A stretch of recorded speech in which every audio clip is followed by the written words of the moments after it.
Bonjour à tous, merci d'être présents pour ces journées SQL Server. Donc on va commencer doucement, il est midi. Laurent et moi, on va vous présenter donc la session Power BI. Donc je me présente, Franck Mercier, je suis architecte solution chez Microsoft sur les solutions SQL, SharePoint et Office. Bonjour à tous, Laurent Bannon, moi je suis ingénieur avant-vente sur l'offre BI de Microsoft. Donc Laurent et moi, on produit pas mal de contenu autour de la Business Intelligence, donc on vous a laissé nos adresses et de nos blogs respectifs, et aussi vous pouvez nous suivre sur Twitter pour tout ce qui est actualité, notamment autour de Power BI. Alors, bien entendu, donc le slide des sponsors, Laurent et moi étant Microsoft, donc c'est avec plaisir qu'on vous accueille dans nos locaux. Mais aussi merci à tous les autres partenaires qui permettent justement l'existence de cet événement. Et donc nous aujourd'hui, on va parler plus particulièrement de Power BI et plus précisément, en fait avec Laurent on s'était dit, on va vous faire un tour d'horizon bien entendu, mais on aurait pu vous faire quelque chose avec un jeu de données standard orienté marketing, mais on a décidé de faire autrement. Effectivement, on va vous faire un tour d'horizon, mais avec des données venant d'un réel projet qui est en cours de réalisation. Donc ça, vous allez voir Power BI utilisé dans la vraie vie, avec des réelles données qu'on a été chercher sur Internet, sur du HD Insight, un peu partout, à droite, à gauche. On vous fera sous une forme de tour d'horizon, ce qui permettra aussi d'introduire les différentes sessions que vous allez voir aujourd'hui sur les différents tracks que vous allez pouvoir suivre au cours de la journée d'aujourd'hui et de demain.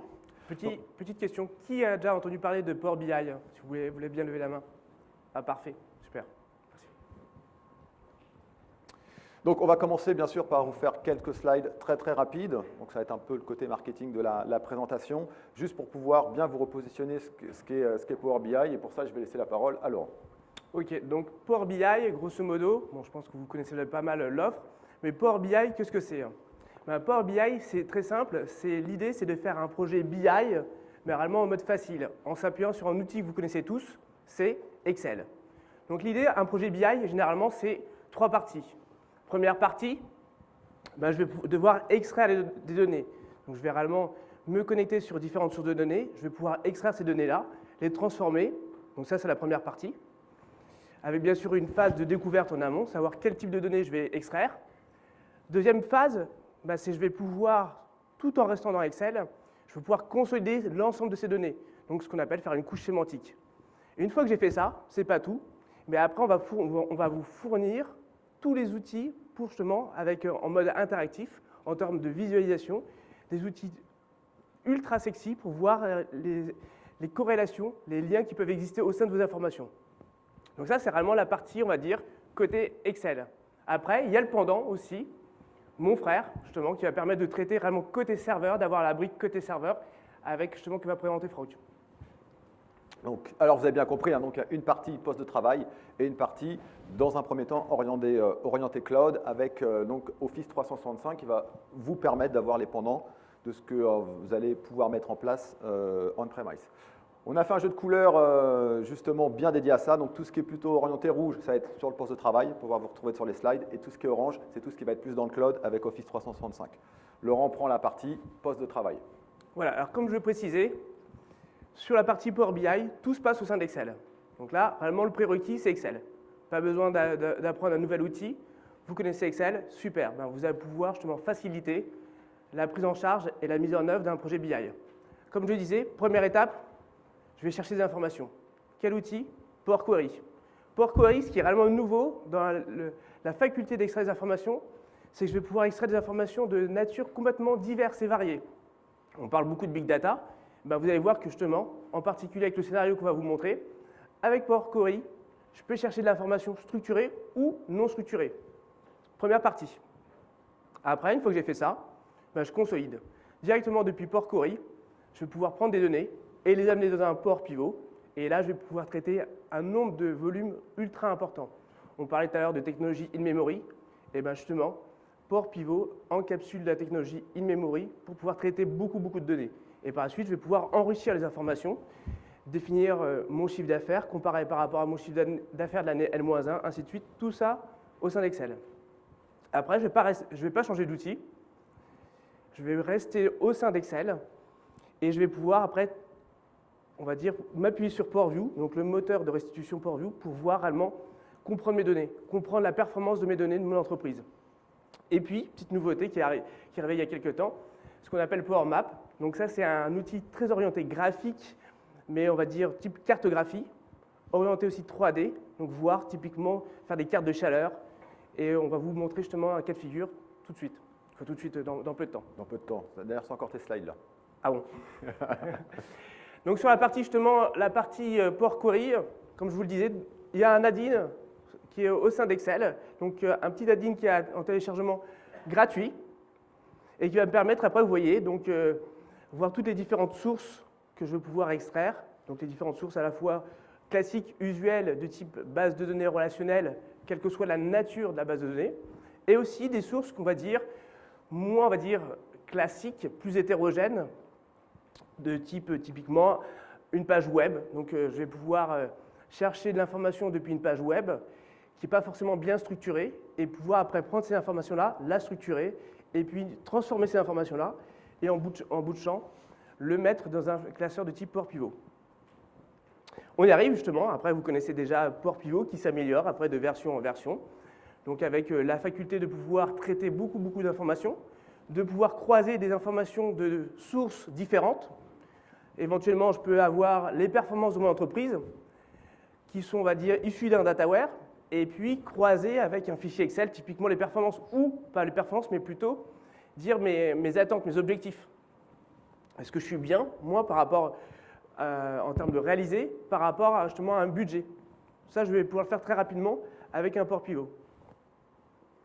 Et enfin, on peut faire des rapports réellement magnifiques, tout ça au sein d'Excel, avec de l'analyse interactive.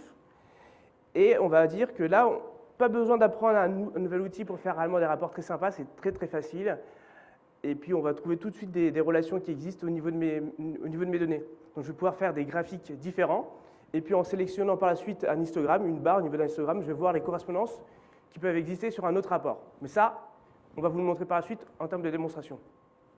Et enfin, le petit dernier, justement, c'est le fait de pouvoir s'appuyer sur ces données qui sont récoltées et d'avoir de la représentation de type cartographie. Donc ça, vous allez voir de nouveau par la suite, qu'on est capable de faire des cartes de chaleur, de voir justement des mesures et de voir comment se comportent ces mesures selon l'axe géographique et aussi selon l'axe temps. Et surtout pouvoir, justement, le dernier bullet qui est intéressant, mise en avant des informations cachées, un peu comme on vous l'a montré en plénière, la fameuse petite bulle qui sort donc, vers les années 2000-2002, pour essayer de montrer aussi des incohérences dans le jeu de données et pouvoir les mettre en avant. Ah, donc Laurent vous a parlé de tout ce qui était les outils qui sont présents dans Excel pour récupérer l'information, la modéliser, la traiter et la restituer. Une fois que vous avez fait vos rapports, soit c'est un rapport éphémère, vous le gardez pour vous et voilà, mais vous pouvez aussi avoir la possibilité donc de le partager. Aujourd'hui, ce partage va se faire avec Office 365 qui va vous permettre donc via les sites Power BI partager vos fichiers Excel. Partager pour de la lecture, mais aussi partager pour pouvoir utiliser ce fichier. Je vais pouvoir l'ouvrir en mode web, interagir avec en mode web. Et ce qui est intéressant, depuis quelques semaines, est disponible aussi un complément à Power BI qui s'appelle Power Data Management qui va vous permettre de faire de la synchronisation avec vos données se trouvant sur site. C'est-à-dire que sans monter une plateforme ultra complexe avec du VPN et compagnie, vous allez mettre en place une plateforme, plutôt une passerelle entre Power BI et vos sources de données pour pouvoir mettre à jour uniquement les données de ce rapport. Donc c'est ce qui permet donc de réaliser toute la synchronisation entre les rapports publiés et vos sources de données qui se trouvent sur site. Si vous étiez là à la plénière, donc vous avez vu Power Q&A.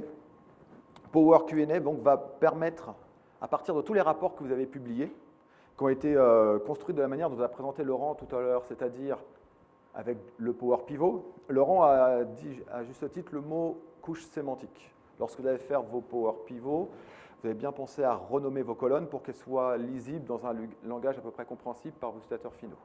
Si vous avez fait ça dans votre Power Pivot, ça sera complètement réexploitable dans Power BI et plus particulièrement dans le Power Q&A ici, où quand vous allez taper vos questions, ce qu'on disait tout à l'heure, donc parfois pour répondre à des problématiques, on va poser des questions. Donc quand vous allez taper vos questions, pouvoir aller rechercher l'information se trouvant dans vos rapports.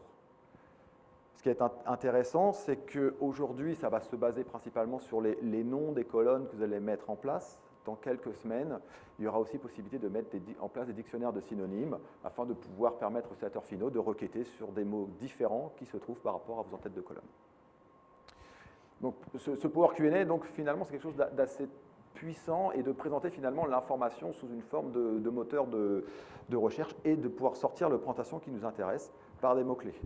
Peut-être que la question que vous posez à ce stade-là, c'est que vous l'avez sûrement vu quand j'ai fait la démonstration tout à l'heure, j'ai commencé par un mot-clé qui s'appelle show en anglais. Lors de la version finale, il y aura une dizaine de langues disponibles, donc bien entendu le français. Et enfin, donc, pour tout ce qui est mobilité, on propose aussi, donc, toujours dans le cadre de Power BI, donc, une application qui va vous permettre, à partir d'une interface moderne UI dans le store de Windows, récupérer une application qui va permettre de se connecter à Power BI et consommer les rapports qui ont été publiés en mode touch directement à partir de cette application. Alors pour résumer tout ce qu'on vient de vous dire, donc on a fait un petit dessin. Donc voici donc entre guillemets l'écosystème dans lequel on se trouve, où nous avons des données externes, nous avons nos données en entreprise et nos outils, et puis Office 365 Power BI. L'idée c'est quoi? C'est de se dire, je suis dans mon Excel, ce qu'expliquait finalement Laurent tout à l'heure, je vais aller chercher des informations finalement, peu importe où elles se trouvent, dans mes bases de données, SQL, Oracle ou autres, ou données externes, site web, Fluo Data, bref, peu importe, Twitter, Facebook. Je fais mes requêtes, je modélise, et ce qui est intéressant, c'est que, et on n'a pas encore vu jusque-là, c'est que si vous êtes connecté avec votre tenante sur Power BI, les requêtes que vous avez faites, vous pouvez les publier dans Power BI pour qu'elles soient réutilisées par vous plus tard, ou même par d'autres. C'est-à-dire, je sais que Laurent a fait une super requête pour aller chercher des informations sur des sites immobiliers. Au lieu de réinventer la roue, je vais aller chercher sa requête et je vais bénéficier directement de son travail. Autre chose intéressante, c'est qu'une fois que vous avez fait votre beau rapport avec Power Pivot, Power View, Power Map, vous allez pouvoir publier donc, sur des sites Power BI l'ensemble de vos fichiers, afin de pouvoir déjà avoir un stockage sécurisé, bien entendu, mais aussi pouvoir partager ce fichier avec qui vous souhaitez et pouvoir interagir dessus. Ce que j'ai dit tout à l'heure, et ça c'est intéressant, c'est que vous pouvez en plus mettre en place une passerelle de synchronisation sans être obligé de déployer du VPN, du DMZ et compagnie, une passerelle simple pour synchroniser uniquement les données de votre rapport. Bien entendu, après, la mobilité Power BI va vous permettre d'avoir accès à l'ensemble des informations via l'appli dont je vous ai présenté tout à l'heure, mais aussi directement en mode web, soit à partir du Q&A, soit à partir des sites Power BI. Bon, vous n'avez promis pas beaucoup de slides, donc il nous reste 3 quarts d'heure pour faire de la démo. Parfait. Avant de commencer la démo, on va quand même vous dire un peu ce qu'on a fait. Comme je vous dis, ce n'est pas une démo classique qu'on va vous montrer, c'est vraiment ce qu'on est en train de faire sur un réel projet. Donc vous allez voir des briques à droite, à gauche, mais surtout vous montrer, ça fait combien de temps qu'on travaille dessus à peu près? Ouais, ça fait à peu près 3 semaines qu'on est à peu près dessus. Donc, à peu près 3 semaines. Donc on va vous expliquer rapidement ce qu'on est en train de faire. On a récupéré les informations sur plusieurs types de sites. Et vous allez voir qu'effectivement, il y a beaucoup de Power BI, mais comme on est aussi dans une logique Big Data, il ne faut pas avoir peur à aller chercher, s'appuyer sur d'autres outils lorsque ça peut être intéressant d'avoir typiquement un parseur dans notre cas, ou ça peut être quelque chose qui va pouvoir nous alimenter Power Query de manière le plus simplement possible. Donc on a fait 2 étapes. On a été chercher, le but c'est quoi? C'était récupérer des informations d'immobilier, donc l'ensemble de tous les nouveaux programmes dans le neuf immobilier lancés en Ile-de-France. En Ile-de-France, exactement. Donc voilà, le principe, c'est tout simplement, à l'aide d'un parseur HTML, ce qu'on a fait, c'est qu'on a aspiré des données de sites immobiliers, et puis donc on fait tourner le parseur, pour être précis, depuis octobre. On le fait tourner, on va dire, par étapes, donc il n'a pas tourné beaucoup de fois pour l'instant. On récupère ces informations-là, et là, on a vraiment plein d'informations. Donc on va récupérer, vous allez voir, des informations sur, bien sûr, les promoteurs qui font les programmes, sur les surfaces, les lots qui sont vendus, le prix au mètre carré, donc on a plein d'informations. Donc si vous êtes intéressé justement pour acheter un bien immobilier, c'est le moment d'être attentif. Dans le neuf, voilà. Alors bien sûr, on avait commencé à faire ça, puis on s'est dit, et les taxes? Et donc, on a dit, bah ouais, c'est bien si on veut aller acheter un bien quelque part, mais ça peut être bien aussi de regarder un peu ce qui se passe au niveau des taxes. Et donc là, c'était pas mal parce que, en fait, c'est Laurent qui a trouvé sur le site data.gouv.fr, exactement. voilà, donc un fichier est mis à disposition avec la répartition des taxes foncières et des taxes d'habitation. Taxes foncières, taxes d'habitation, voilà, sur toutes on va dire, les villes d'Île-de-France. Tout simplement, on va sur le site et puis on récupère des fichiers Excel. Donc c'est de l'open data, c'est public. Et donc ça, voilà, grosso modo, ça c'est nos sources en entrée. Une fois qu'on a fait nos sources en entrée, on en a parlé tout à l'heure, un coup de Power Query. Power Query pour pouvoir aspirer ces données-là. Premièrement, les données qui proviennent des sites immobiliers, où est-ce qu'elles sont stockées?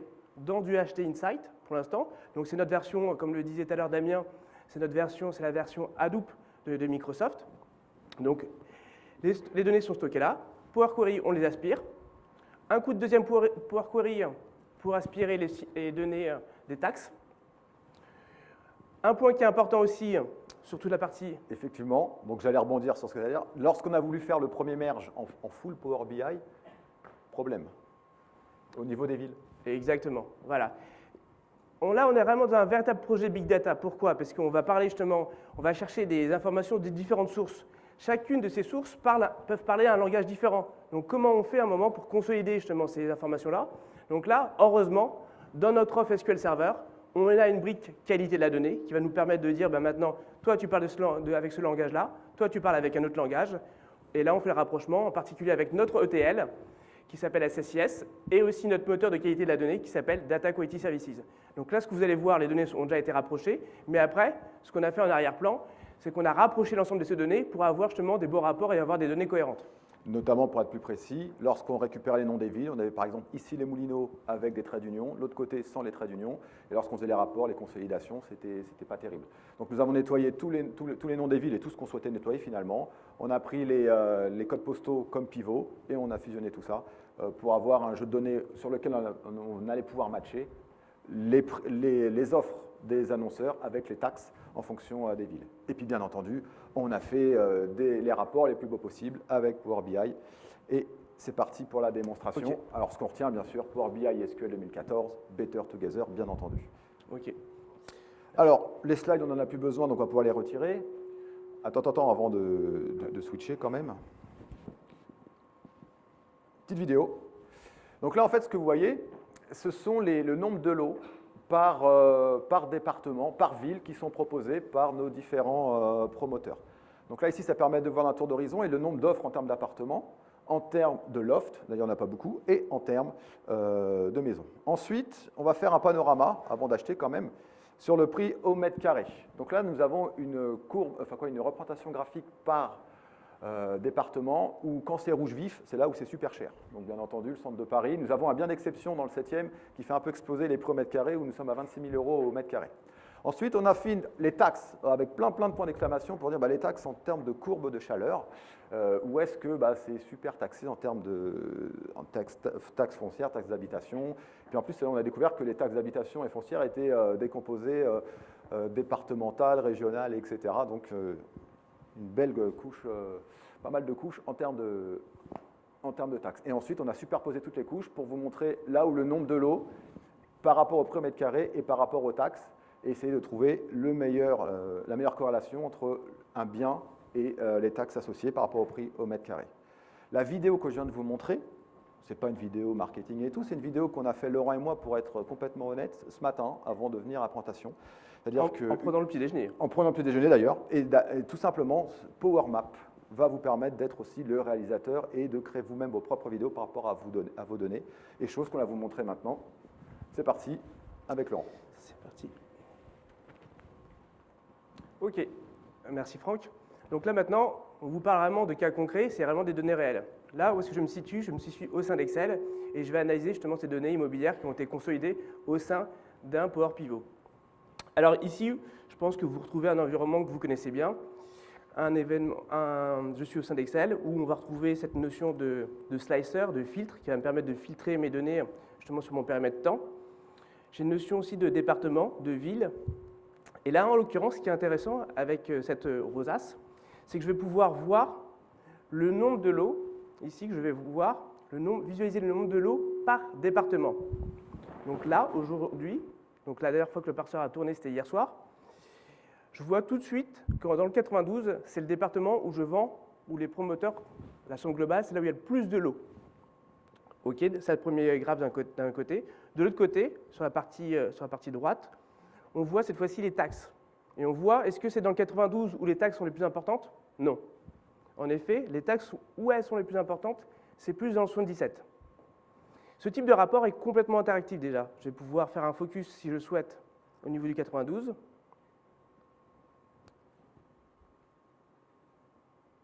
Hop. Ça, c'est...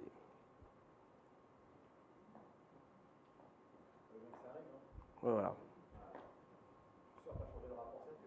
Exactement.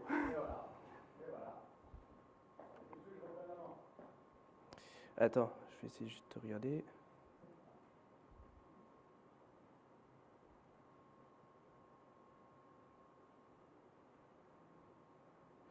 Bon, pour le fichier Excel, j'ai l'impression que sur la partie Excel, il y a peut-être un souci, mais bon, je bascule déjà sur la partie Power View, sur le côté réellement interactif.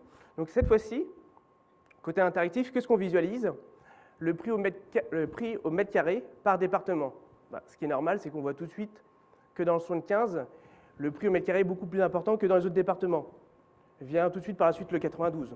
Donc ça, première information. Si je choisis par exemple 92, qu'est-ce qui va se passer?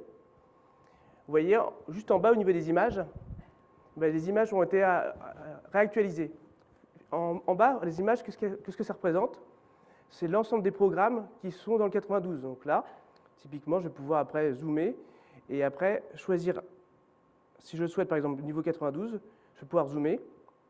Donc je vais double-cliquer sur 92 et je vois, ville après ville dans le 92, le prix moyen au mètre carré. Et de nouveau, par exemple, au hasard, je vais choisir ici les Moulineaux. Et ici les Moulineaux, on voit qu'il y a un certain nombre de programmes qui sont proposés. Je vais pouvoir choisir plusieurs types de programmes. Et si je choisis ce programme-là, je vais voir par rapport à ce programme le lot le moins cher, le lot le plus cher, et après le nombre de lots qui sont présents par rapport à ce type de programme. Donc je vois que j'ai 5 lots de type studio.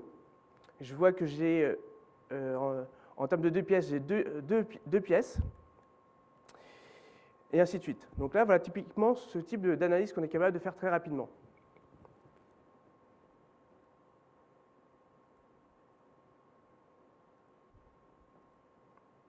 On a fait tout un tas d'autres rapports aussi. Sur les programmes neufs, les programmes par département, et puis bien entendu sur les taxes. Donc tout ça pour vous montrer tous les types de représentations graphiques qu'on est capable de faire, typiquement représentation cartographique. Si jamais, Laurent, tu choisis une zone et que tu fais un double clic dessus. Typiquement ici, je suis au niveau, je peux voir l'éclatement, la répartition par rapport à un département du nombre d'appartements, de lofts ou de maisons. Donc si je double-clique, donc si je sélectionne finalement le 92, encore le 92, vous voyez que typiquement, la proportion, il y a beaucoup de lots qui sont vendus au niveau de Colombes, de nouveau aussi au niveau de Boulogne-Billancourt, et donc il y a pas mal de lots au niveau de Boulogne-Billancourt, donc ça me permet d'avoir une analyse vraiment en profondeur de mes données. Donc ça, c'est parti, on va dire, petit Power View. Ça, Power View, je pense que vous le connaissez déjà pas mal. Ça permet de voir qu'on fait des choses plutôt sympathiques en termes d'analyse au niveau de mes données. Maintenant, si on reprend les étapes dont on vous a parlé tout à l'heure, donc la première étape est de dire, j'extrais les informations, comment je fais avec Power Query pour extraire les informations, et en particulier depuis un serveur HD Insight, comment on fait? Voilà, je vais vous montrer. Réellement, on va soulever le capot et se dire, maintenant, allons chercher les informations.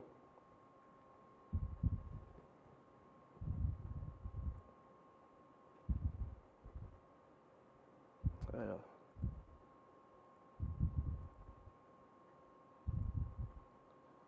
Je vais peut-être fermer ce fichier-là.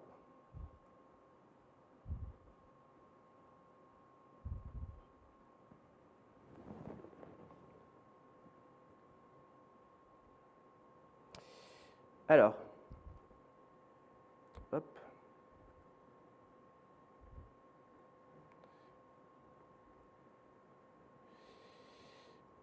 Alors, Power Query, s'il veut bien me redonner la main. Alors, au niveau de Power Query, tac. Voilà, donc je vais pouvoir, comme je disais tout à l'heure en introduction, soit chercher de l'information de données depuis des sources classiques, donc type base de données relativement traditionnelles, soit de sources, on va dire, plus exotiques, ce qui va m'intéresser dans mon cas là. En l'occurrence, ici, ce que je vais faire, c'est que je vais chercher des informations depuis un serveur HD Insight. Donc je vais choisir HD Insight.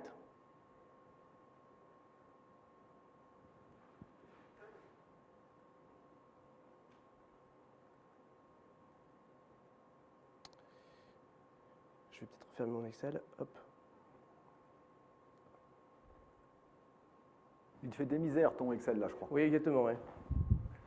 Alors, on va vous montrer Power Query d'une manière assez light et il y aura une session tout à l'heure par Jean-Pierre dans le détail de Power Query.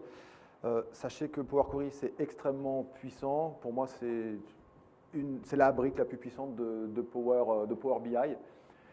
Et vous allez pouvoir, comme va vous le montrer Laurence, aller sur de HD Insight, mais être aussi un peu vite. Vous pouvez aller chercher du Facebook, vous pouvez aller sur du Teradata, du Oracle, du fichier plat, bref, toute source de données que vous pouvez lui donner en entrée.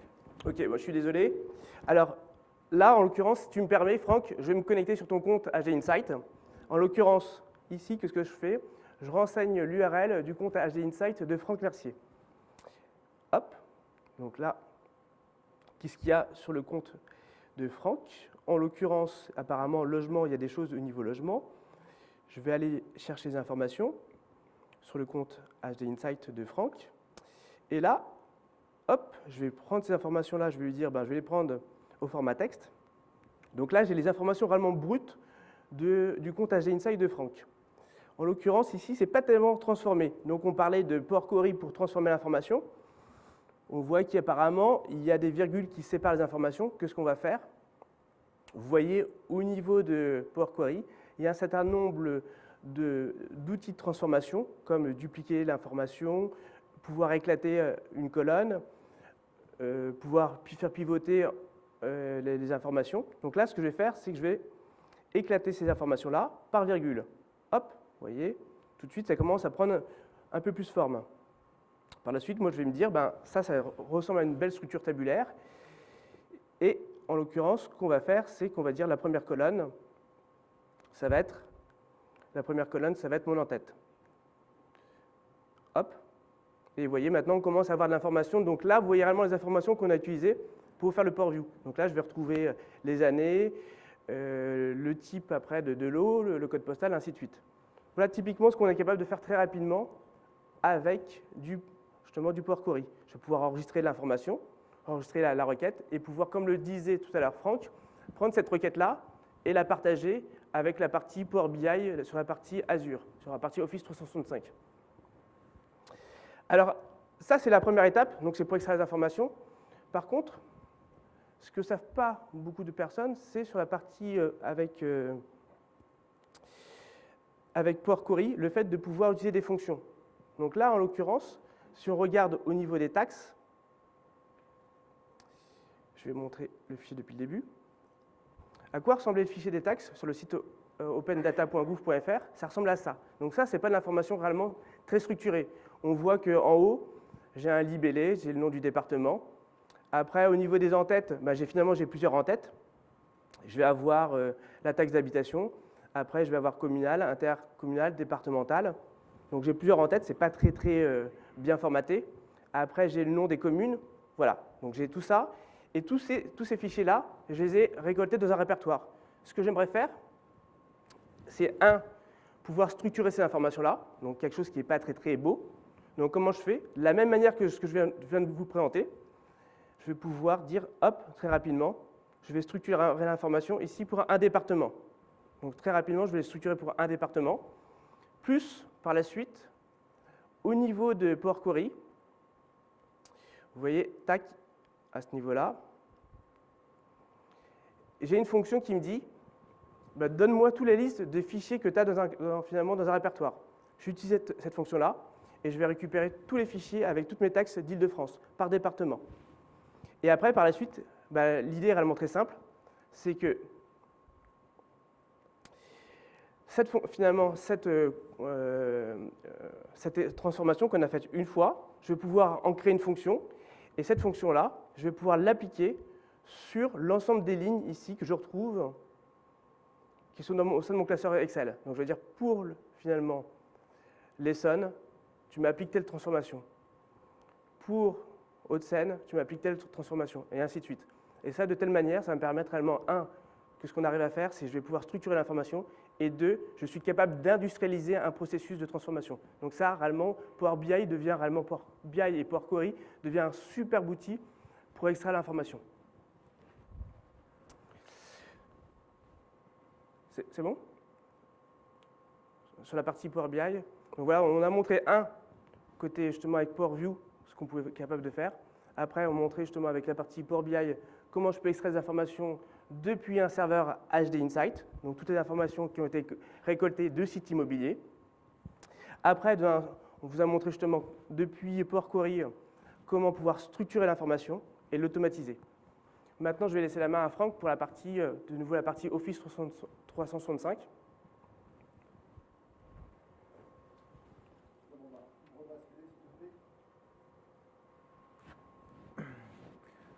On va quand même vous montrer le Power Pivot et je ne sais quelle raison n'a pas marché sur la machine de Laurent. Alors pourquoi Power Pivot? Parce que c'est le premier élément de Power BI qui est arrivé en 2008 R2.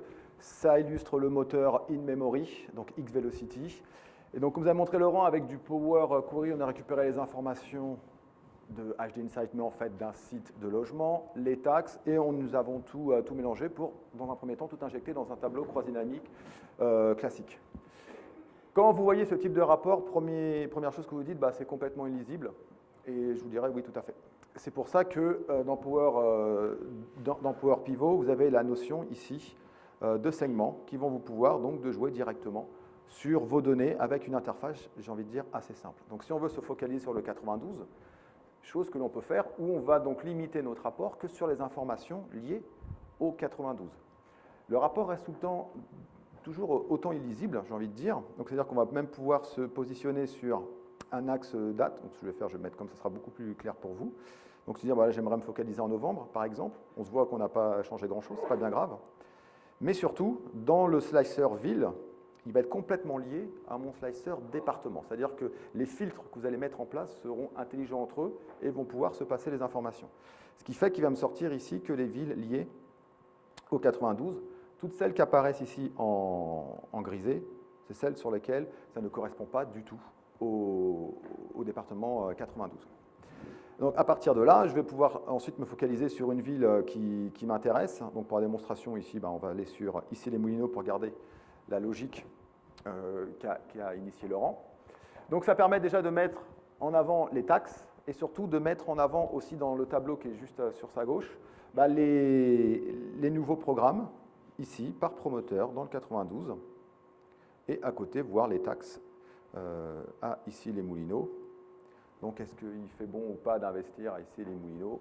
Pourquoi pas, en fonction des taxes. Après, comme vous a montré Laurent, vous pourrez aller sur du Power View pour aller jouer avec vos rapports afin de faire du drill sur les informations et de voir le poids des taxes dans le 92 par rapport aux autres départements si vous voulez faire une sorte de benchmarking si vous le souhaitez. Donc là, je refais une passe dessus. Et surtout, ce qu'on voulait vous montrer, c'était toute la partie. Donc une fois qu'on a fait ça, on vous avait fait une belle vidéo en introduction sur Power Map.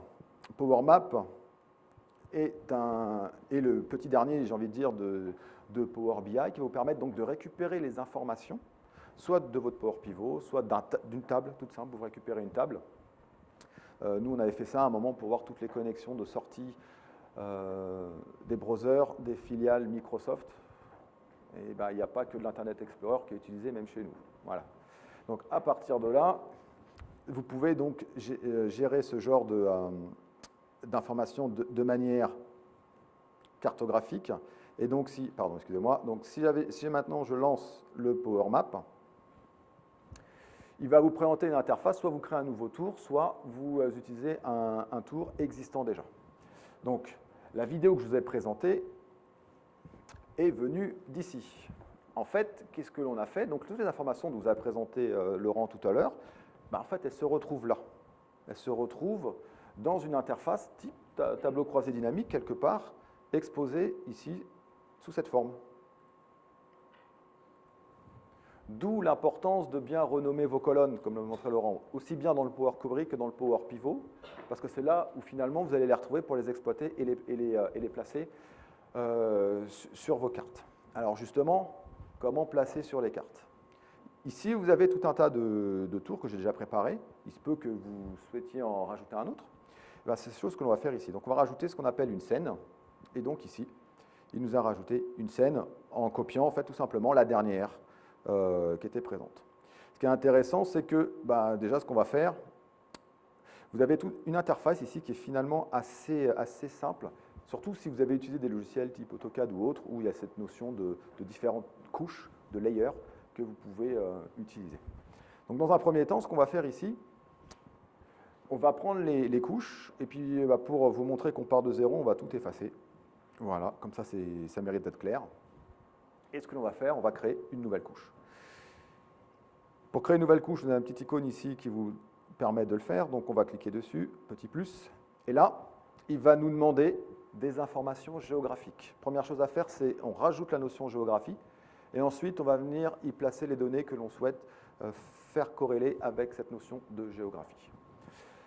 Alors à partir de là, ce que l'on va faire, on va aller chercher les informations qui nous intéressent. Donc on a bien fait attention d'aller chercher des informations type géographique. On a récupéré l'ensemble de ces informations directement à partir du site. Il est vrai qu'on a un petit peu renettoyé pour quelques villes qui n'étaient pas très claires ou qui avaient sûrement été mal saisies à la base. Donc nous, on va lui dire, écoute, tu vas nous afficher le pays. Bon, Île-de-France, donc on est en France, ok, tout va bien. Mais j'aimerais aussi que tu mettes par département et par ville. Alors pourquoi j'ai fait ça? Tout ça pour vous montrer qu'ici, il va vous récupérer vos champs dans cette partie-là, ici. Et puis il va essayer de les mapper avec ce que vous voyez ici. Ville, city, il s'en est plutôt bien sorti. Pays, country, région, il s'en est plutôt bien sorti. Département, il ne sait pas. Donc là, par contre, vous avez la main et vous pouvez l'aider. Donc à partir de là, ici, on va cliquer sur département, s'il veut bien. Et puis voilà, non, c'est bon. Et on va lui dire que c'est au niveau du zip. Voilà. Ensuite, je choisis de mettre au niveau du département ou de la ville, peu importe, et je vais faire un next. Une fois qu'on a fait le next, on arrive sur le positionnement des points. Donc il a récupéré toutes les villes qu'il nous a placées sur les points comme ça par rapport à la représentation géographique. Il se base que sur le nom des villes. Pas besoin d'avoir longitude, latitude, c'est vraiment le nom des villes qu'il utilise. Comment ça fonctionne derrière en fait? Prérequis, connexion Internet, il va interroger Bing Map et il sait ensuite vous faire la corrélation pour vous placer les points comme ça va bien. À partir de là, il nous demande comment, par rapport à ces points, qu'est-ce que tu souhaites représenter? Dans un premier temps, on peut très bien dire, on aimerait bien mettre le nombre de lots. Donc ici, on a récupéré une table de fait dans laquelle on a fait tout un tas de calculs. Alors, je ne sais pas si tu en as parlé, Laurent, mais Power Pivot a aussi la notion de time intelligence. C'est-à-dire, vous pouvez lui dire, calcule-moi l'écart de lot entre telle date et telle date en fonction des slicers que l'on va mettre en place. Fais-moi une formule semi-additive. Donc là, c'est un peu plus poussé ce que je dis, pour ne pas faire la somme des stocks sur l'axe temps. En fait, l'idée, c'est de pas. Moi, ce qui m'intéresse, c'est je vais prendre des photos finalement de nos programmes immobiliers selon à différents instants. Et moi, ce qui m'intéresse, c'est par rapport à ces photos, c'est pas d'additionner, mais c'est de prendre toujours la dernière valeur. Donc là, si on regarde aujourd'hui, à la date du 2 décembre, c'est de prendre réellement la dernière valeur pour savoir combien j'ai de lots qui sont disponibles. Donc ici, on a un champ qui s'appelle lot à la dernière date. Et donc là, il nous positionne le nombre de lots disponibles sur la carte, tout simplement. Après, on peut rajouter des notions de catégorie. Donc si on peut aller chercher le type de bien, voilà. Donc vous voyez pas mal de choses qui sont arrivées, donc en bleu et en vert. Et ce qui est intéressant, c'est que je peux lui demander une représentation un petit peu différente ici. Voilà, donc de changer la représentation et de m'éclater, c'est ici pour représenter le type de bien, donc les maisons, en bleu, et sinon les appartements. Bien entendu, vu la densité de population et l'espace que l'on a, on est plus à tendance de créer des appartements que des maisons, voire des lofts. Si vous voyez, il y a un petit truc rose là-bas, là. Donc c'est la création de loft qui se trouve ici, là, hop. Il faut aller l'attraper. Il y en a un. Donc, si vous voulez un loft, il faut aller à Villevaudé en France. Il faut y aller vite, c'est ça mon avis. Quoique ça dépend du prix. On pourra aller voir le prix auquel ils nous le font. Si vous avez un axe temps aussi, vous pourrez rajouter la notion de temps. ici dans la partie Time, pour voir un peu l'évolution du nombre de biens par promoteur, etc. On va le faire pour vous montrer, mais comme l'a dit Laurent, on n'a pas encore fait tourner la moulinette beaucoup de fois, donc on n'a pas beaucoup de dates. Ça ne va pas être très flagrant, mais c'est juste pour vous montrer. Donc je vais chercher un champ date, et ici vous allez avoir un petit bouton play qui va arriver, la date qui est en train de se dérouler, puis normalement vous devez voir la mise en chantier de nouveaux lots, donc ça va être... voilà, c'est pas flagrant, mais voilà, parce qu'on n'a que 3 points de mesure, mais l'idée pour nous, c'est de faire tourner ça très régulièrement et d'ici 6 mois, voir l'évolution avec les taxes et tout dans le temps. Alors, une fois que vous avez fait ça, bien entendu, vous pouvez après naviguer dans votre représentation cartographique, rajouter des thèmes. Bon, ça, c'est plus pour j'ai envie de dire plus pour la cosmétique, rajouter ou non les labels. Vous pouvez en plus, si vous le voulez, si jamais vous avez un bien que vous avez repéré, admettons ce loft ici, hein, hop, je peux très bien ici faire un double clic, hop, faire un clic droit et rajouter des annotations. Des annotations, donc soit des champs disponibles dans votre jeu de données, qui peut être intéressant, soit rajouter des images, ça c'est pas mal. Donc on peut aller chercher tout type d'image. Voilà, je peux mettre la photo de Laurent, tiens voilà, ta photo. Donc directement sur... C'était pas prévu. Hein. Voilà, c'était pas prévu, c'est juste pour vous montrer que voilà, comment c'est facile d'utiliser. Donc tu vas être peut-être l'heureux propriétaire d'un beau loft dans Paris, donc tu as bien fait de venir. Vous pouvez donc faire tout type de représentation, voilà. Donc, si vous avez une carte plate, vous pouvez bien entendu vous mettre sur quelque chose d'un peu plus plat et rajouter tout un tas de trucs. Hein. On n'est pas là pour faire une session pure Power Map, c'est juste pour vous montrer la puissance de l'outil en termes de représentation à partir de données, du moment où vous avez des données le plus propre possible pour les exploiter dans ce type d'outils. En début de présentation, vous avez présenté une vidéo. Cette vidéo, elle a été tout simplement créé à partir de cet outil. Pourquoi? Parce qu'en termes de représentation de l'information, vous pouvez ici créer vos propres vidéos et donc sortir le résultat directement sur une vidéo que vous pouvez mettre après dans un PowerPoint ou quoi ou qu'est-ce. Et puis surtout, si jamais vous êtes dans votre fichier Excel, vous pouvez jouer le tour que vous avez, voilà, que vous avez créé. Hop, juste pour vous montrer, sur un autre jeu de données que l'on a fait aussi il n'y a pas longtemps. Voilà, c'est moi qui ne clique pas au bon endroit. Un peu plus léger, la tournée des Rolling Stones en Europe depuis 1974, 65 même je crois, juste pour vous montrer sur un axe temporel où est-ce que les Stones sont passés. La salle qui, au début de la tournée des Rolling Stones, qui a été plus plébiscitée par les Rolling Stones, ce fut l'Olympia. Ensuite, vous voyez le nombre de ventes. Donc là, c'est plus pour vous montrer le côté temporel. Le nombre de ventes par album, le nombre de singles classés et ceux qui ont le plus cartonné en termes de ventes. Et ensuite, la corrélation des deux. Donc, les ventes, les tournées. En fait, essayer de voir quel album a déclenché une tournée en Europe. Tout ça, ce sont des données qu'on a récupérées sur Internet, sur du Wikipédia. Donc là, on a vu la partie Excel. Sur votre poste de travail, donc si je résume, un Excel, un Power Query, un Power Pivot, un Power View, un Power Map. Tous ces add-ins-là sont disponibles gratuitement ou déjà présents dans Excel 2013, par exemple, où ce sont que des add-ins à activer. Maintenant, une fois que vous avez votre beau rapport, eh ben, vous pouvez le partager. C'est ce qu'on disait tout à l'heure, donc sur du Office 365. Ici, hop, je reviens ici. Donc je vais vous présenter donc un site Power BI Office 365. Et c'est compliqué à monter ça? Non, c'est vrai. Non, c'est pas du tout compliqué à monter. C'est-à-dire lorsque vous êtes sur votre portail Office 365 connecté en tant qu'administrateur, bien entendu, vous avez le choix de créer un nouveau type de galerie qui s'appelle site Power BI et vous allez avoir accès à tout ce que l'on va vous montrer. La première particularité elle est là, ok. Ça vous permet donc de proposer les rapports phares du moment. Vous dire tout simplement, ici j'ai tout un tas de rapports qui ont été publiés sur ma galerie, et puis je vais en choisir 1, 2 ou 3 que je vais mettre en en-tête de ma présentation. Donc jusque là, ok, pourquoi pas. Sans avoir Excel installé sur mon poste de travail, je vais pouvoir cliquer sur un des rapports, et puis pouvoir le consulter. que je vous disais tout à l'heure, c'est pouvoir le consulter, mais c'est aussi pouvoir interagir avec. Donc si je clique sur Franck Mercier, je vais pouvoir mettre à jour les informations sur Franck Mercier et voir les produits qui sont corrélés à Franck Mercier, donc guitare et vélo.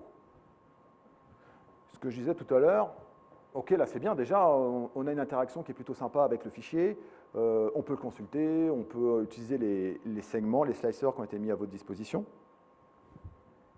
Mais Power BI va vous permettre aussi de mettre en place une notion de synchronisation. Donc c'est le parti de la démonstration où on va jouer sans filet. Power Gateway est en pure preview depuis pas longtemps, mais on a quand même voulu vous montrer la présentation du Gateway qui, moi, je trouve juste énorme en termes de scénario hybride. J'ai ma base d'SQL sur mon poste de travail ici sur site. Mon fichier que vous voyez là est quelque part dans les nuages dans un site Power BI et pourtant je vais en faire la synchronisation. Du moins, j'espère que ça va marcher. Je suis dans ma base SQL sur laquelle on attaque les données. À partir de là, je vais dire, bah voilà, je vais changer mes quantités, je vais mettre quelque chose ici d'assez significatif, de 7, je passe à 52, et puis je vais lui demander de faire un refresh, et il me semble que c'est au niveau des guitares, où il y en a 28. Attention, on va voir ce que ça va donner. Ah oui, j'ai une répartition de données en plus. Bon, bref, on va voir si ça va se mettre à jour. C'est parti. Donc, si tout va bien, je devrais avoir beaucoup plus de guitares. Attention, suspense. Donc, c'est là où on va bien voir ce que ça va donner. Donc, si tout va bien, je devrais avoir une barre au niveau des guitares qui devrait augmenter fortement, sachant que je suis dans... Yes. Ah, comment je suis tout content, en fait. Donc là, en fait, alors je ne sais plus trop la répartition des produits, mais là, ça permet de voir que les guitares ont explosé en termes de vente. Et surtout, ça vous met à jour le rapport. J'ai juste monté une passerelle. Cette passerelle, comment elle s'articule? Elle s'articule ici. Demo Gateway. Ouais, j'ai de la chance parce qu'en plus, je suis en expiration. Vraiment beaucoup de chance. À partir de là, ici, cette passerelle vous permet tout simplement de faire un lien avec votre machine. Et comment il va faire ce lien? Avec une clé ici qu'il faut régénérer, que je ne l'ai pas fait. Voilà. Et c'est cette clé-là qui va vous faire justement la communication sécurisée vers votre serveur.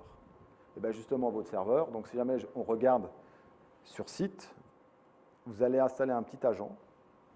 On en reparlera tout à l'heure à la session BI hybride beaucoup plus en détail.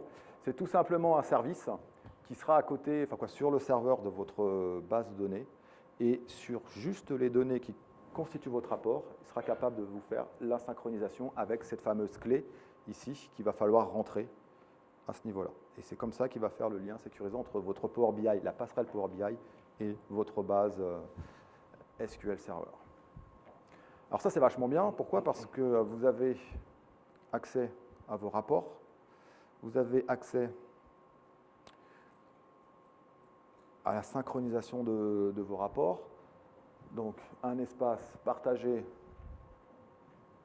Je vais rafraîchir parce qu'il me manque une... Vos rapports, pouvoir les consulter, interagir avec, les mettre à jour. Et puis, il manque le petit dernier qui est Power Q&A, qu'on a déjà montré en plénière. En fait, ce n'est pas celui-là que je vais vous montrer. C'est celui par rapport au fichier qu'on vous a montré, le logement, tout ça. Donc, je vais vous montrer ce qu'on a commencé à faire. Voilà, hop, on y va.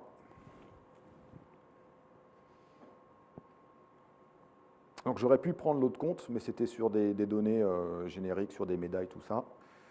Donc, le mieux, c'est de vous montrer que le fichier, une fois posté, on peut l'utiliser tel quel, à partir du moment où on a bien renommé nos colonnes, mis notre couche sémantique comme ça va bien. Donc, le temps que je me reconnecte. Comme ça me permet de vous montrer, petite pirouette, un site Office 365, dans lequel nous avons un site Power BI. Donc, vous allez retrouver tout ce que je vous ai montré tout à l'heure, mais sur un compte différent. L'avantage de ce compte-là, c'est que je suis admin. Et là, je vais pouvoir poser mes questions. Et donc, normalement, Je peux lui demander, montre-moi les lots. Voilà, il y a 10 547 lots dans le nouveau programme en Île-de-France, par département. Et donc, comme il a détecté que c'était une, une donnée géographique, tout de suite, il vous le remet de type carte. Comment il a détecté que c'était au format géographique? C'est que Laurent a bien fait attention de dire tout ce qui est ville, code postal, c'est de type géographique et l'associer au bon niveau. Dans Power Pivot, on ne vous l'a pas montré, mais sachez que vous pouvez dire 7 colonnes qui représentent le niveau géographique code postal. 7 colonnes représentent le niveau géographique ville ou pays. Ce qui fait que l'utilisateur final, lorsqu'il va utiliser le moteur de recherche Q&A, aura directement ce type de résultats. En plénière, je vous avais montré sur les actions, pardon. Donc je vous la refais vite fait parce que je pense que vous étiez tous là. C'était les dividendes que je veux en ordonner, c'est ça, donc dividendes, cours de clôture. Donc vous voyez, à chaque fois, il va mettre à jour. Encore une fois, j'ai renommé mes colonnes comme ça. Il n'y a que la colonne secteur que je n'ai pas renommée, donc j'ai hérité du nom que j'ai récupéré sur Wikipédia. Donc si vous tapez, vous allez sur Wikipédia, vous tapez S&P 500 list, ils n'appellent pas secteur, mais ils appellent GICS secteur. Et que si vous avez un champ date, il est capable en plus, si vous avez bien typé le type date, voilà, de vous sortir ce type de choses et de aller directement vous montrer les petites bulles dont je vous parlais en plénière. Et donc de sortir, donc encore une fois, le petit pic vers les années 2000. Vous allez voir l'industrie qui va, en termes de dividendes, bien servir ses actionnaires sans pour autant être à la hauteur sur la croissance. Et bien sûr, dans les dernières années, vous voyez une démarcation de la bulle verte. Je pense que vous imaginez tout de suite de quel secteur il s'agit. Donc si je fais, voilà, c'est la finance. Et en 2008, vous voyez cette bulle qui fait youhou, qui plonge. Et vous savez pourquoi, les événements, donc Lehman Brothers et compagnie. Et ça plonge. Mon fichier Rolling Stone aussi tout à l'heure, si je dis maintenant, montre-moi le nombre de shows, c'est comme ça que je l'ai appelé, ASMAP, ça doit fonctionner, du moins j'espère. Voilà, donc il me montre où les Rolling Stones sont passés depuis leur début de leur carrière en Europe et là où ils se sont plus arrêtés. Encore une fois, c'est des données que l'on a récupérées sur Internet Explorer. Pourquoi je vous montre ça? Ce n'est pas pour vous faire un festival de Power Q&A, c'est pour vous dire que dans la même galerie, j'ai posté tous mes rapports et lui se débrouille pour me sortir les données qui vont bien en fonction des questions que je vais lui poser. Et il en manque un. Mais on ne regarde pas comme ça. On vous a parlé de mobilité. Donc il y a l'appli Mobile BI aussi qui est disponible. C'est une application type Modern UI donc, que vous retrouvez sur votre Modern UI qui est complètement tactile. Comme ça, tout le monde voit que je lis Canard, jeux vidéo, c'est cool. Et si vous cliquez sur l'appli, il va vous sortir tous les rapports Power Pivot ou Power BI que vous aurez connectés à votre site Office 365. D'accord ? Donc vous êtes sur un site Office 365, vous allez récupérer vos rapports, donc vous avez donné l'adresse de votre librairie de documents. Et donc si vous prenez un rapport, je vais prendre celui-là. Et donc si tout va bien, il va me descendre le rapport dans mon appli Mobile BI. Non seulement je pourrai le consulter, puis j'aurai aussi toute l'interactivité du rapport. Donc comme vous pouvez le voir, ce rapport n'a rien à dire. Il est tout blanc. En fait, il cherche. Donc j'espère juste qu'il va me descendre les données. S'il ne descend pas les données, je vous prie de nous croire sur parole. Donc vous récupérez les Power View, les Power Pivot, très capricieux. Voilà, boum, comme ça, c'est réglé. Donc normalement, je ne vais pas faire un... Ah, j'en ai un deuxième que je vais essayer. Hop. Allez, deuxième chance. Et donc normalement, vous avez accès à l'ensemble de vos rapports. À mon avis, je pense que je ne vais pas être plus chanceux là-dessus. Et ça va vous permettre donc de récupérer vos informations partout. Il est vivant. Alors, je vous ai dit, c'est une application qui fonctionne pas terrible. Bon, bref. C'est l'effet démo. Ouais. Donc, on va dire que c'est l'effet démo. Hop. Je ne sais pas si vous avez vu, lorsqu'on a fait des démos, parfois il y avait des petites bulles qui, lors du chargement, ça peut peut-être vous faire penser à du Silverlight. Et qui dit Silverlight dit ouh là là, environnement Microsoft et tout. Non, non, non. Sachez qu'on est en train de tout porter sur du HTML5, aussi bien le Power View que le Power Q&A, que le mobile BI, et que donc n'importe quel appareil pouvant se connecter à Internet et pouvant consommer du HTML5 sera capable d'utiliser ce type de rapport. Exactement. On fait peut-être une conclusion. Il est 12h56, c'est exactement ce que je voulais dire, il reste 4 minutes, donc on va faire une petite conclusion. En gros, ce que vous avez vu sur la partie Power BI, une partie cliente, une partie serveur. Sur quoi ça repose? Ça repose principalement sur Excel, donc c'est réellement Power BI, c'est de faire de la BI, un projet BI de bout en bout, réellement en mode facile.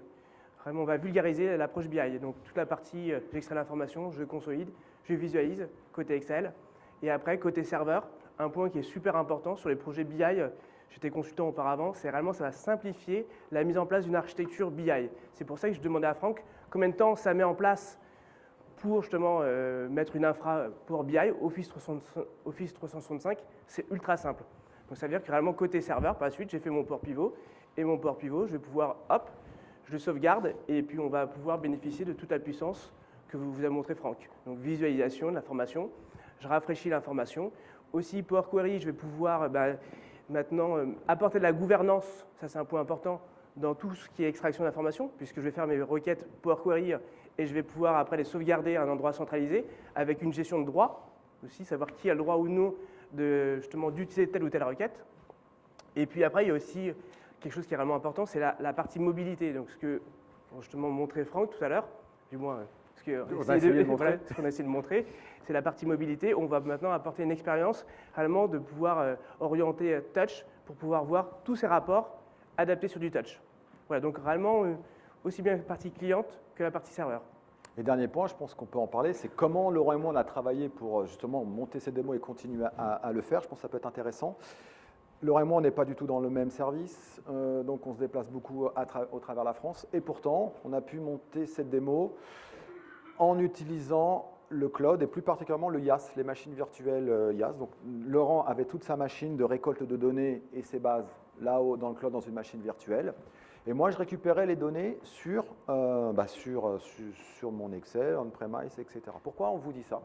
C'est parce que, comme vous l'avez vu, on a brassé beaucoup de données et on l'a fait tourner 3 fois le parseur, c'est ça, plus le Power Query. On est arrivé à 1 giga, c'est ça, hein? 1 giga, exactement. On est arrivé à une base de 1 giga. 1 giga de données, c'est pas énorme en soi, hein, bien sûr. Sauf que quand moi j'étais à Lille et quand Laurent était à Paris, pour se passer les infos, ce qu'on faisait, de sa machine virtuelle, on faisait un backup des bases SQL dans un storage Azure, 12 secondes. De 1 giga, on passait à 240 mégas. Et même moi, parce que tu as fait une petite feinte, à un moment où je te retrouvais à 15 mégas. Je ne sais pas comment tu as fait, mais reste. Moi, je raconterai après. D'accord. Donc bref, ce que j'ai vu moi de mes propres yeux, c'est on est passé d'1 giga à 240 mégas, que j'ai pu redescendre ensuite sur ma machine en à peu près 2 minutes. Ce qui fait qu'on a pu, via Azure, les machines virtuelles, le stockage Azure, s'envoyer des bonnes quantités de données pour monter ces démos et travailler à distance de manière assez simple. Donc ça, c'est un point important réellement pour à quoi sert finalement le backup sur Azure. On se posait la question, à un moment, on voyait tout à l'heure en démonstration, à quoi ça peut servir typiquement. Et bien là, typiquement, voilà, j'ai une base de données, je travaille en local, j'ai une base de données qui est vraiment super volumineuse. Donc comment je fais? Hop, je n'ai pas forcément la possibilité de pouvoir voir Franck, de pouvoir backuper sur un disque dur et de donner justement ce disque dur à Franck. Pour ça, j'ai Azure. Je backup dans Azure et puis après, Franck récupère ces informations, le backup dans Azure et il restaure en local. Donc ça, on le verra dans la session hybride tout à l'heure. Il est 12h59, il vous reste 1 minute pour les questions.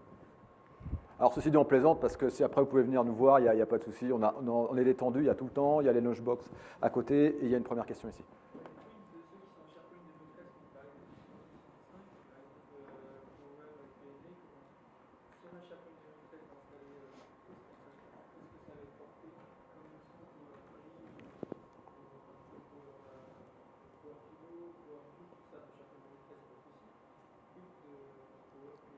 Tu me dois 10 € parce qu'on attendait cette question, mais ça ne savait pas si elle arrivait en premier ou en deuxième. Donc c'est arrivé en premier. Bien entendu, ça, la question, on l'a souvent. Aujourd'hui, je l'ai clairement dit, c'est Office 365. Mais je vais vous répondre. C'est prévu que ça arrive sur SharePoint, sur site. Aujourd'hui, Laurent et moi, on n'a pas de date précise, clairement. Mais c'est clair que c'est prévu. Vu la puissance de l'outil, c'est prévu. Oui, question là-bas. Alors, juste pour ceux qui étaient au fond, parce que je n'ai pas répété la question, Power Q&A existe dans Office 365, quid de sa version dans SharePoint sur site. Donc aujourd'hui, on n'a pas encore de date, mais c'est prévu, ça c'est sûr, c'est prévu. Une question.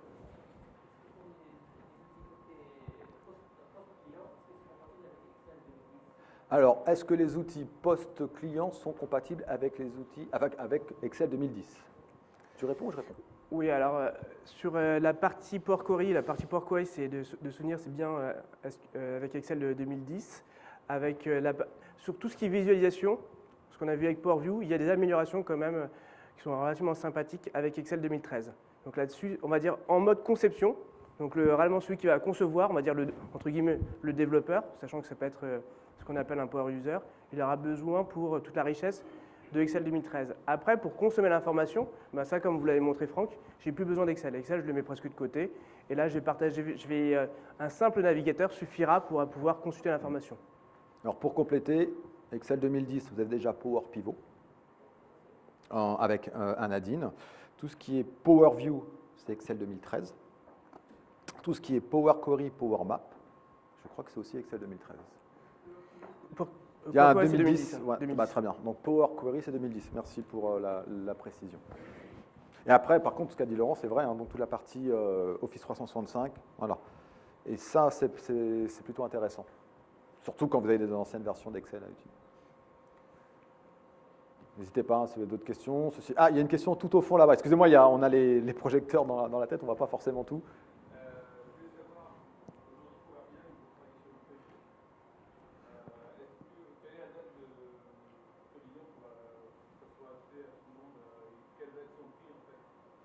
Alors, nous, Laurent, alors tout de suite, Laurent et moi, niveau prix, on ne peut pas vous répondre. C'est vrai que ce n'est pas du tout notre partie. Vous voyez avec ça les chefs de produits. Par contre, effectivement, ce que vous avez aujourd'hui, c'est de la full preview. Sachez que vous aussi, vous pouvez souscrire à la preview. Je l'ai fait hein, pour test, moi ça a pris à peu près 12-13 heures pour avoir mon compte complet. Vous avez accès à tout, à toute l'administration, sauf l'admin de Power Q&A. En termes de date de disponibilité, tout ce qu'on peut vous dire aujourd'hui, ça sera courant au premier semestre 2014. Je sais, c'est large, c'est carrément un râteau que je vous donne, mais c'est aujourd'hui l'information qu'on peut vous communiquer. Autre question?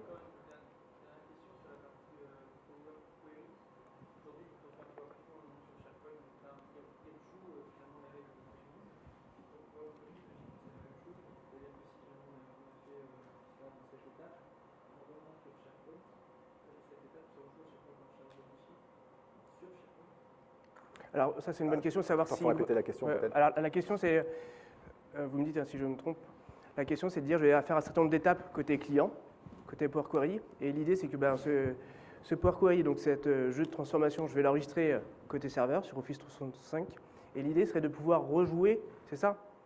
Rejouer sur SharePoint. En fait, pour l'instant, je discute pas mal avec les équipes produits.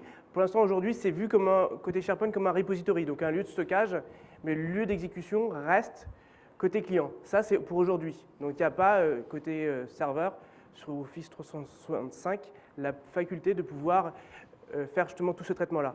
Ça, c'est grosso modo, c'est à l'heure actuelle. Maintenant, vu les discussions que j'ai, je serais à moitié étonné que dans la roadmap, je serais, à mon avis, je pense fortement que dans la roadmap, il y aura justement une extension, une passerelle, dire ça j'ai modélisé de la même manière qu'on fait avec Power Pivot. Hein.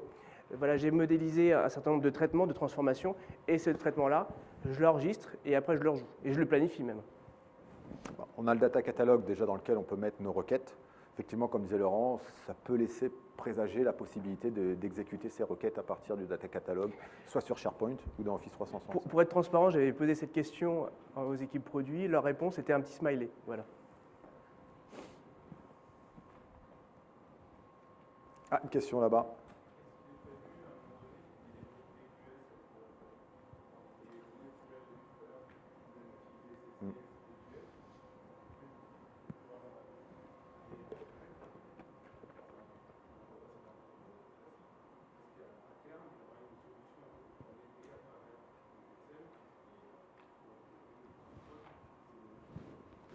Donc Donc c'était aussi une question qu'on attendait, donc merci de la poser.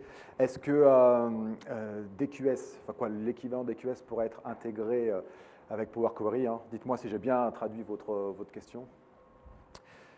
Alors, je ne sais pas si toi, je laisse répondre. Ah, tu laisses répondre.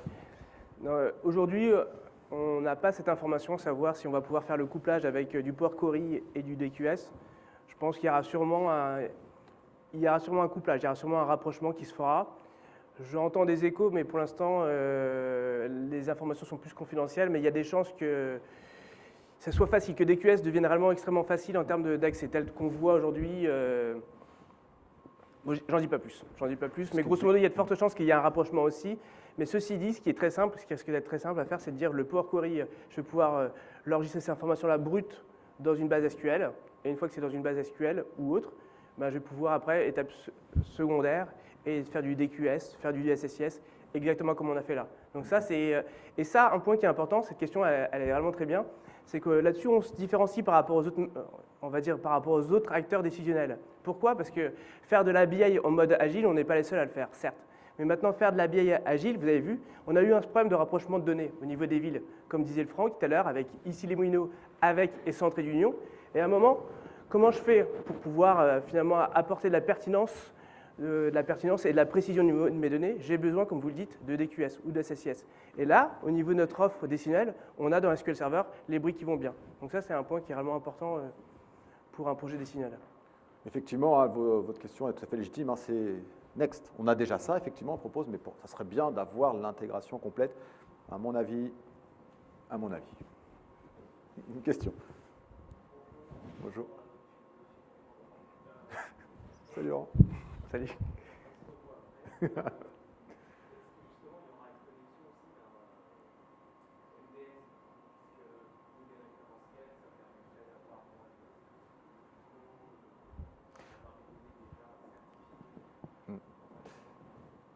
Alors la question, c'est est-ce qu'on aura la même chose Power Query, donc c'est finalement presque la même question qu'avec DQS finalement. Bah donc on va faire presque la même réponse qu'avec DQS. Voilà. Donc est-ce qu'il y en a un qui veut poser la question avec SSIS? Parce que voilà, en fait toutes les questions que vous nous posez qui sont super intéressantes, super légitimes, nous aussi on les a posées, notamment pour l'intégration de SSIS, parce que je ne sais pas si tu l'as montré Laurent, mais quand vous faites du Power Query, vous faites plusieurs étapes. Je ne sais pas si tu l'as montré ça en détail. Bon, bref, sur le côté, vous avez les différentes étapes de ce que vous avez fait. J'ai nettoyé les colonnes, j'ai retiré les virgules, j'ai fait tout ça. Ces étapes, c'est peut-être des composants, enfin quoi, oui, on voit des étapes. Toutes les étapes. Un, quelle est la source que j'utilise. Voilà. Deuxièmement, par exemple, j'ai dit ma première ligne, ça devient l'entête. Alors pourquoi je vous dis ça? Parce que ça s'approche, c'est très près de ce que fait un SSIS. Donc encore une fois, il y a des chances que... Déjà, vous avez un add-in MDS dans Excel. Donc là, en plus, on est déjà on est déjà dans Excel. Donc après l'intégration avec Power Query. C'est vrai, c'est-à-dire que c'est un bon point, c'est-à-dire que je vais pouvoir, depuis Power Query, extraire les informations, je suis dans Excel, et puis une fois que je suis dans Excel, je vais rester au sein d'Excel, et je vais pouvoir dire, finalement, ces données-là, cet ensemble, ce jeu de données-là, je vais l'enregistrer, je vais faire finalement prendre l'ensemble de ces données-là, et créer la structure qui va bien, côté Master Data Services, qui est notre offre, pour ceux qui ne connaissent pas, notre offre de type Master Data Management.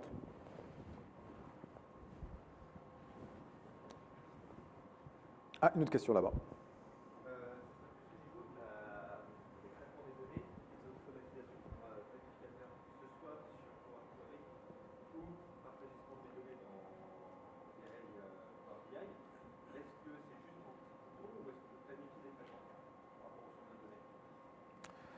Dans le data catalog, côté Power Query, il me semble qu'on peut ordonnancer.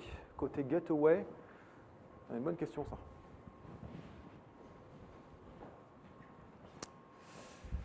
De mémoire, je n'ai pas vu, c'est du clic-bouton. Alors, attendez, hop, on va faire un tour. Ah, c'est une réponse en live, hein, là, je ne sais pas. Hein. Donc, on va regarder déjà.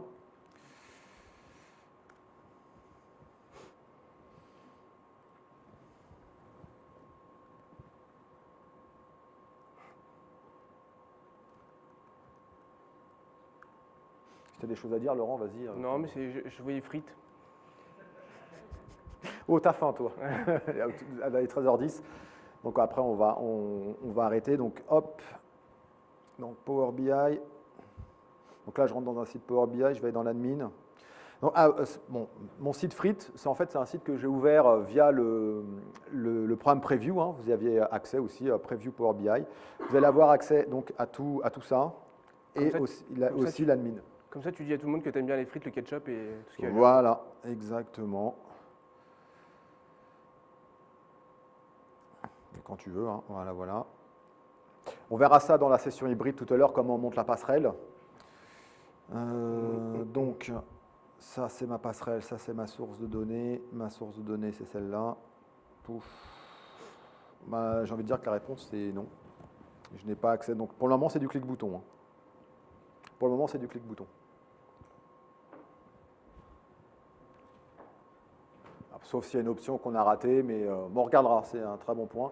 Par contre, il me semble que dans le data catalogue de Power Query, là, vous pouvez mettre en place du refresh. Mais ça aussi, on va vérifier. Bon, on va arrêter là pour les questions. Ah, il y avait une question quand même.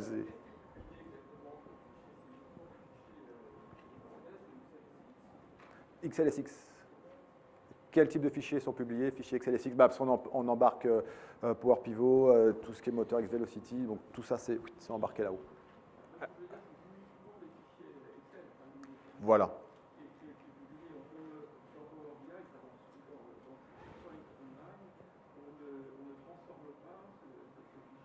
Non.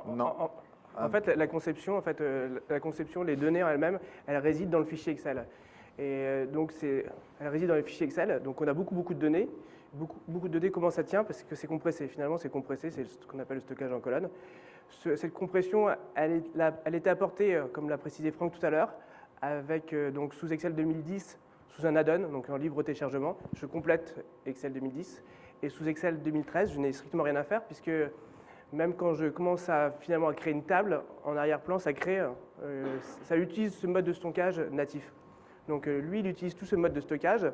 Par la suite, bon, je ne l'ai pas trop montré, mais je vais pouvoir enrichir ces informations, créer ce qu'on appelle des indicateurs calculés.